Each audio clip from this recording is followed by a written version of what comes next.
నమస్తే. ఇన్నాళ్ళు నన్ను సపోర్ట్ చేస్తూ, ఎంకరేజ్ చేస్తూ మీ ప్రేమని నాకు అందిస్తున్న ప్రతి ఒక్కరికి కృతజ్ఞతలు. అలాగే ఈ వీడియో కూడా ఖచ్చితంగా మీకు ఉపయోగపడుతుంది. లైక్, షేర్ అండ్ సబ్స్క్రైబ్ చేసి మీ సపోర్ట్‌ని నాకు అందించండి. అలాగే ఈ వీడియో పట్ల మీకున్న అభిప్రాయాన్ని కామెంట్ సెక్షన్‌లో కామెంట్ చేసి తెలియజేయండి. ఇప్పుడు వీడియోని చూద్దాం.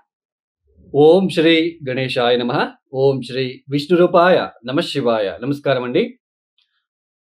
2024 జూలై మాసంలో ద్వాదశ రాశి వాళ్ళ మాస ఫలితాలు ఎలా ఉందో తెలుసుకుందాం. దానికన్నా ముందు ఈ ఒక మాసంలో అంటే 2024 జూలై మాసంలో గ్రహ సంచారం ఎలా ఉందో తెలుసుకుందాం. అంటే ఏ ఏ గ్రహాలు ఏ రాశిలో సంచారం చేస్తున్నారు అని తెలుసుకుందాం. ముఖ్యంగా రాహు మీన రాశిలో సంచారం, కేతు కన్యా రాశిలో సంచారం, శని భగవాన్ కుంభంలో సంచారం అయితే ఈ ఒక మాసం నుంచి వక్రించి సంచారం ప్రారంభం చేస్తున్నారు. గురువు గారు వృషభంలో సంచారం. ఇక కుజుడు జూలై 12వ తేదీ వరకు మేషరాశిలో సంచారం, తదుపరి వృషభ రాశిలో సంచారం. సూర్యుడు జూలై 16వ తేదీ వరకు మిథున రాశిలో సంచారం, తదుపరి కర్కాటక రాశిలో సంచారం. శుక్రుడు జూలై 7వ తేదీ వరకు మిథునంలో, తదుపరి కర్కాటక రాశిలో సంచారం. ఇక్కడ శుక్రుడు ఈ ఒక జూలై 11వ తేదీ తర్వాత అస్తంగత త్యాగం చేస్తున్నాడు. అంటే ఉదయిస్తున్నాడు అని అర్థం. ఇన్ని రోజులు మౌఢ్యమి జరిగింది, శుక్ర మౌఢ్యమి. సో ఇక మీద ఉదయిస్తున్నాడని చెప్పుకోవచ్చు. సో శుక్రుడు అస్తంగతం అంటే శుక్ర మౌఢ్యమి జరిగేటప్పుడు, గురు మౌఢ్యమి జరిగేటప్పుడు శుభకార్యాలని చేసుకోరాదు. అందులోన పెళ్లి కావచ్చు, గృహ ప్రవేశం కావచ్చు, ఇలా శుభకార్యాలకి నిషిద్ధమనే చెప్పుకోవచ్చు.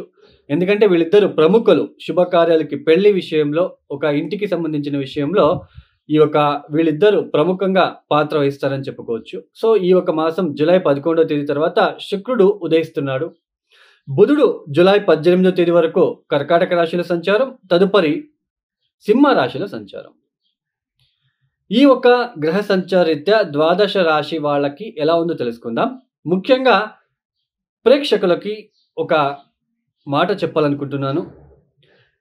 ఇక్కడ ప్రతి ఒక్క వ్యక్తికి కూడా, ప్రతి ఒక్క జీవికి కూడా తన ఒక కర్మ నుంచి, అంటే తన ఒక కర్మ ద్వారా వచ్చే ఫలితాలు. ఇక్కడ వాళ్ళు పుట్టినప్పుడు వాళ్ళు పుట్టిన డేట్ ఆఫ్ బర్త్, టైమింగ్స్ ప్రకారము ఇక్కడ ముఖ్యంగా వాళ్ళ జన్మ జాతకంలో ఏ గ్రహ దోషాలు ఉన్నాయి, ఏ ఇబ్బందులు పడుతున్నారు, అంటే కర్మానుసారంగా వాళ్ళు చేసిన కర్మానుసారంగా ఈ ఒక జన్మలో సో సుఖమా దుఃఖమా అని నిర్ణయించేది జాతకం. ఇలాంటి జాతక చక్రంలో గ్రహ దశాలు అనేది చాలా ఇంపార్టెంట్ అండి. గ్రహ దశాలు అనేది చాలా ప్రముఖమైన పాత్ర వహిస్తుంది. ఇప్పుడు చూడండి, ఒక దశాభుక్తిలో అంటే ఇప్పుడు చంద్రమహాదశ శని భుక్తి, చంద్రమహాదశ బుధ భుక్తి, చంద్రమహాదశ కుజ భుక్తి, ఇలా దశాభుక్తులు వచ్చినప్పుడు, ఒక దశాభుక్తులు వచ్చినప్పుడు, ఒక భుక్తి వచ్చినప్పుడు చాలా ఇబ్బంది లేకుండా ఉంటుంది. లైఫ్ అనేది చాలా బాగా వెళ్తూ ఉంటుంది. ఒక భుక్తి వచ్చినప్పుడు చాలా ఇబ్బందులు పడాల్సి ఉంటుంది.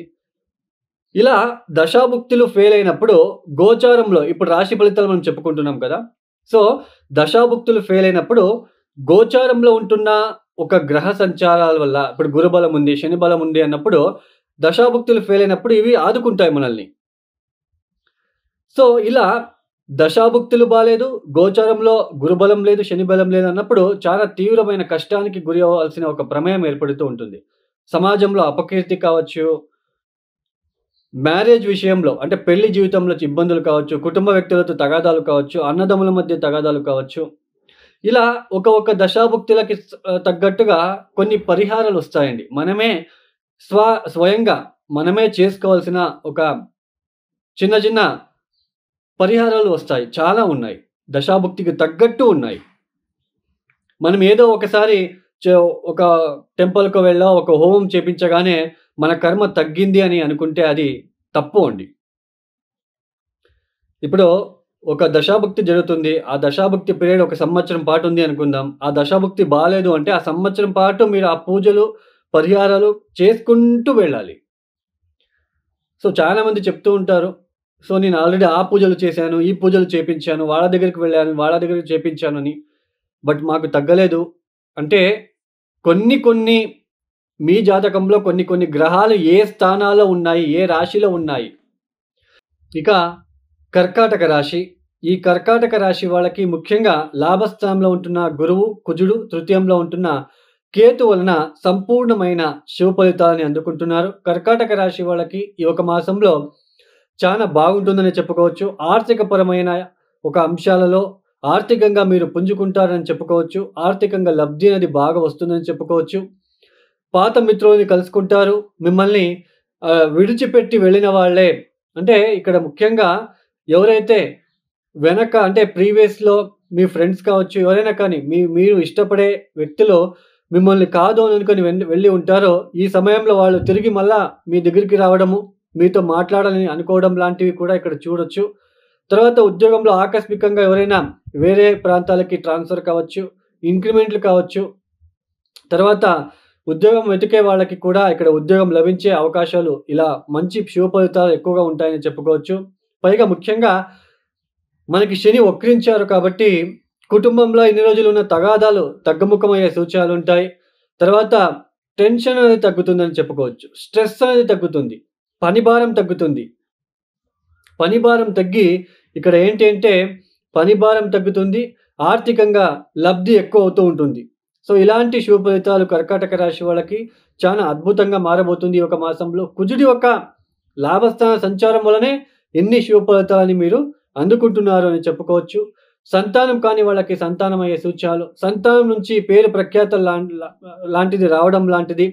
అంటే మీ సంతానం నుంచి మంచి పేరు వచ్చే సూచనలు. వాళ్ళు చేసే పనులు కావచ్చు, వాళ్ళకి ఉద్యోగాలు రావడం లాంటిది. సో, దీని వలన మీకు పేరు రావడం లాంటిది. ఇంట్లో శుభకార్యాలు అయ్యే సూచనలు ఎక్కువగా ఉంటాయి. ఇంట్లో కావచ్చు, లేదా మీ కుటుంబ వ్యక్తుల శుభకార్యాలకి వెళ్ళే సూచనలు. ఇలా అన్నీ కూడా మీకు పాజిటివ్‌గా ఉంటుంది కర్కాటక రాశి వాళ్ళకి ఈ ఒక మాసంలో. మొత్తానికి కర్కాటక రాశి వాళ్ళకి ఎటువంటి ఇబ్బంది ఉండదు. అయితే కర్కాటక రాశి వాళ్ళు మీరు తప్పనిసరిగా శివయ్యని ఎక్కువ కొలచండి. ప్రతిరోజు కూడా మీరు శివుడికి జలాభిషేకం లేదా కొబ్బరి బొండం నీళ్ళతో అభిషేకాలు చేయించుకోవడానికి ప్రయత్నం చేయండి. కాలభైరవేశ్వర గాయత్రి మంత్రం ఓం కాలకాలాయ విద్మహే కాలతీతాయ ధీమహి తన్నో కాలభైరవ ప్రచోదయాత్. ఈ ఒక మంత్రాన్ని 108 సార్లు చదువుకోవడానికి ప్రయత్నం చేయండి. కాలభైరవేశ్వరుడికి శనివారం పూట తైలాభిషేకం అంటే ప్యూర్ నువ్వుల నూనెతో అభిషేకాలు లాంటివి చేయించుకుంటూ వెళ్ళండి. తప్పనిసరిగా శుభ ఫలితాలు పొందుకుంటారు. నవమస్థానంలో ఉంటున్న రాహు వలన ఇబ్బందులు రాకుండా ఉండడానికి కామాక్షి అమ్మవారిని లేదా తప్పనిసరిగా నల్ల మినుములతో చేసిన వడల ఆహారాన్ని ఆంజనేయ స్వామి వారికి కానీ, కాలభైరవేశ్వరుడికి కానీ బుధవారం పూట వేయడానికి ప్రయత్నం చేసుకున్నట్లయితే వచ్చే ఇబ్బందుల నుంచి బయటపడతారు. ఈ ఒక వీడియో మీకు నచ్చితే లైక్ చేయండి, షేర్ చేయండి, సబ్స్క్రైబ్ చేసుకోండి. సర్వే జనో సుఖినో భవంతు. ధన్యవాదములు.